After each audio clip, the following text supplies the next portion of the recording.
Alam po natin kung ano na po ang naging statement ng Secretary ng DND, si Secretary Gibo Teodoro, pati po ang pamunuan ng AFP, at ito po ay kanilang kinukondina. Sinabi po na hindi tayo pasisiil. At pati po ang DFA ay nagbigay na rin po ng pahayag.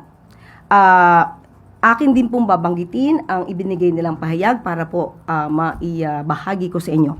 The DFA is in coordination with the AFP regarding the details of the incident.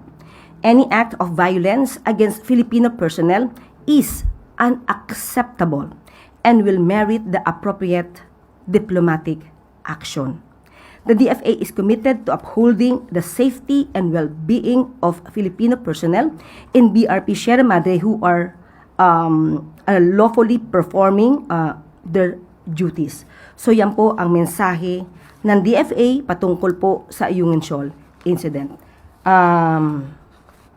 So hindi po din ninanais ng Pangulo ang ganitong mga klaseng insidente na siyang nagbibigay ng polisiya na dapat tayo ay tumugon sa mga ganitong klaseng mga insidente through a diplomatic manner.